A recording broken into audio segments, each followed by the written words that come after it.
Good day, class. How are you all today?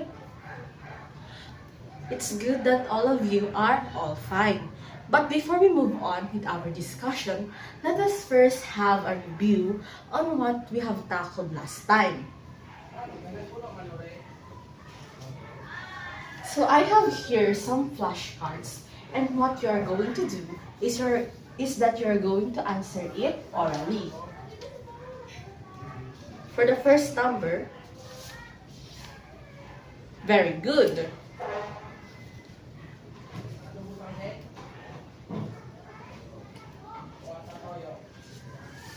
What about this one? Yes, that is correct.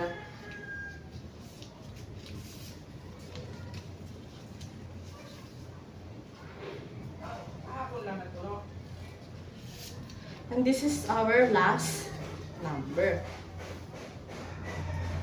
Yes, all of your answers are correct. And our lesson last time is all about writing two-digit number in expanded form. But before we move on with our discussion, I have here some pictures.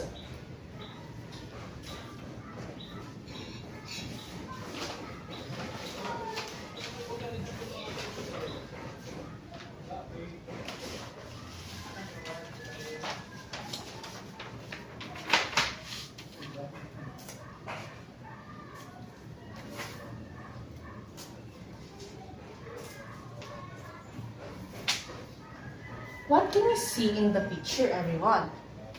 Yes, that is right.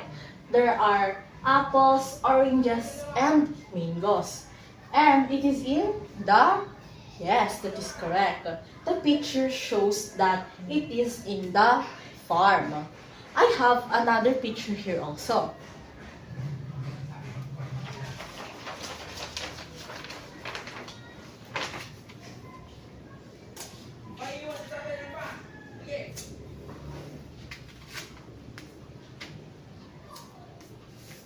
Now, class, what can you observe in the picture that I have presented? Yes, you are all correct. There are children that is sitting in the library. And as you can see on their surrounding, what can you observe in their surrounding? Yes, that is correct. In their surrounding, they're really dirty because they are littering. They are putting their trashes everywhere. When we say littering, they are putting their trashes everywhere and they are not putting their trashes on the proper places. So class, why do you think it is important for us to throw our garbages in the proper places? Anyone?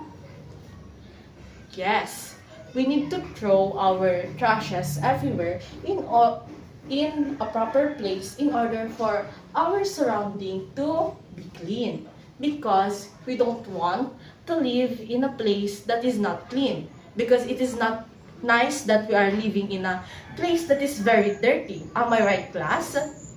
Yes, that is correct. The last time we have tackled about writing two-digit number in expanded form. But now, we are going to tackle about writing three-digit number in expanded form. Let us first have a review of what we have tackled about writing two-digit number in expanded form. Does any one of you know what is the meaning of expanded form? Any one of you, class? Correct. When we say expanded form, we are writing the number based on its place value. But now we are going to write numbers that are three-digit in expanded form. Like for example,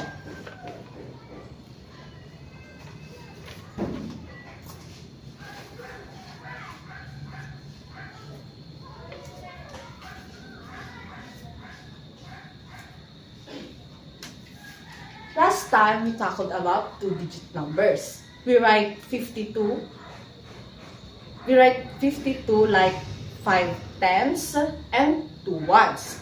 Now, we're going to write 3-digit number, basically the same, just like the rule that we are following on writing 2-digit number in expanded form. But we are adding hundreds. Like here, you can see here that the number is 324. We're going to write it as 300 plus 20 and plus 4. Or we can also write the number as 3 hundreds, 2 tens, and 4 ones. Are you following, class? Yes. I am glad that all of you are following our lesson. Can any one of you give me an example of 3-digit number that is written in expanded form? Anyone? That is correct.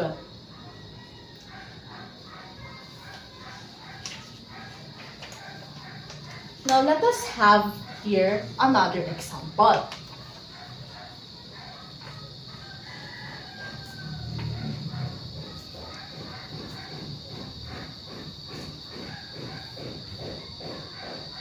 Linda had visited the farm. She saw 324 apples, 679 oranges, and 739 tomatoes, and 444 mangoes that is placed in the box. Can any one of you tell how many apples, oranges, and tomatoes and mangoes that is in the farm? Yes, that is correct. There are 324 apples, 679 oranges, and 739 tomatoes, and 444 mangoes. Now, can anyone try to write 324 in expanded form? We can write 324 in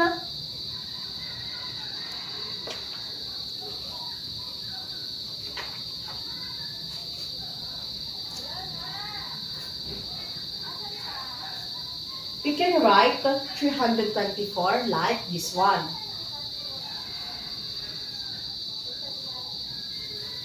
Three, 4 hundreds,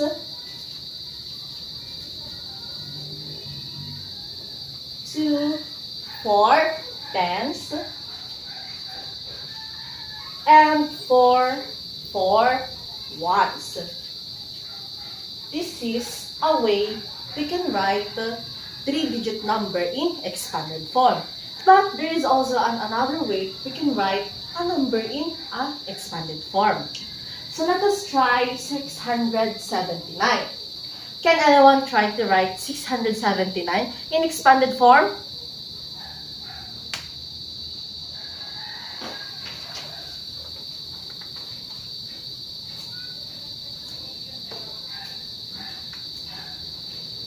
That is correct, class.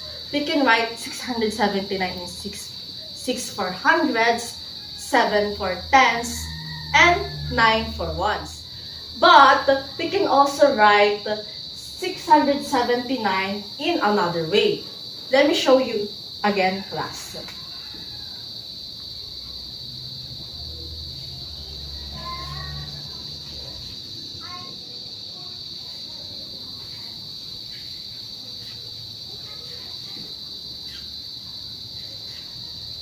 This is also another way we can write the 3-digit number like 679 in expanded form. Equals 679. This is another way we can write 679 in expanded form. But the other way, like this one, 3 hundreds, 2 tens, and 4 ones is also correct, class. It is not, it is applicable to use this way in order to write a number in expanded form. Now, can any one of you give me another example of 3-digit number in expanded form using both of the way that I show you, class? Can anyone? Yes, That is correct.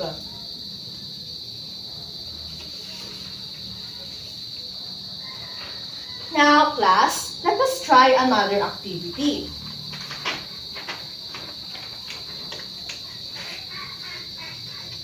Do you remember, class, the picture that I've shown you?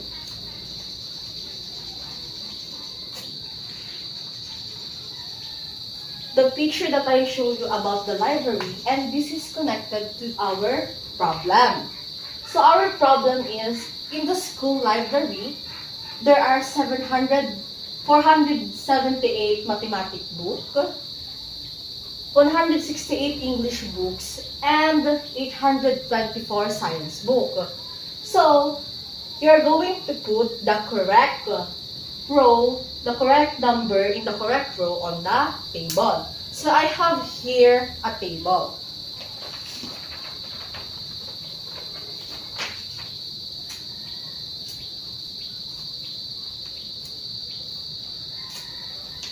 I will call one student to try to put this number 478, 169, and 824 in their correct placement. Like for example, 679, we can put it in hundreds, tens, or in ones. So can anyone try? Yes, that is correct, class. So when we write expanded form, we write it based on its place value. Because when writing expanded form, we can know what is the value of a number based on its placement. Like for example, hundreds, tens, and ones. So can any one of you try to define, or in your own words, can anyone give me the definition or your idea about expanded form, and why is expanded form important in using it in a number or in using it in our daily activity? So why do you think it is important? Anyone? Yes, as we all know, when we write a number in expanded form, it makes a number or bigger numbers much easier to understand. Like for example, in 679, as you can see, it is much easier to understand, class, since it is like it is break down together, or the numbers are break down in smaller unit in order for people or for you to understand it much better. Like here, you can understand it much better because it is much smaller, like 670 and 9.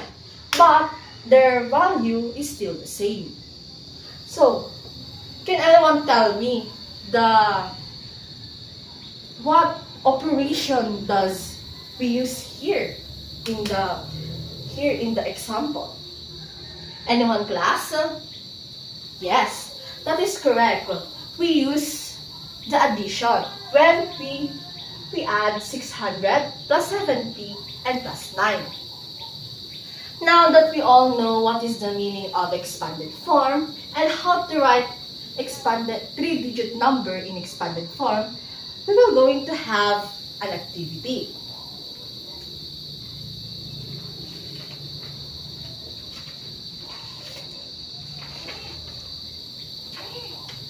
For your first activity, you're going to write the numbers in expanded form. So I will give you worksheets and you're going to answer it. Pass it, class. Time's up, class. Finish or not finish, pass your worksheet. Since we are now done with our first activity, I will give you another activity. So in this activity, you're going to match column A and column B. So you're going to match column A to its expanded form here. So pass it, class. Very good. Now, can anyone tell me what you have learned today? Anyone? That is right. You learn about writing three-digit number in expanded form and its importance, or why is it important for us to write three-digit number in expanded form.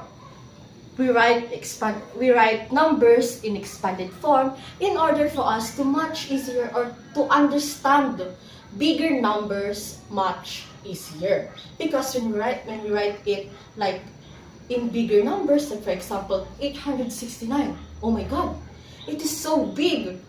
So we're going to write it in a much smaller number in order for us to much or to understand it in an easier way.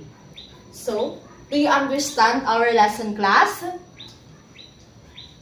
Yes, thank you for listening. And before you go out, I will give you an assignment. So, in your assignment, you are going to provide the sum of the expanded form. So, what you're going to do is you're going to add the numbers just like how we do it here in the example that I have given to you. So, I'll see you next meeting, class, and I hope that you all learn from this activity and to our lesson. So, goodbye, class. So, meeting or our lesson is ended.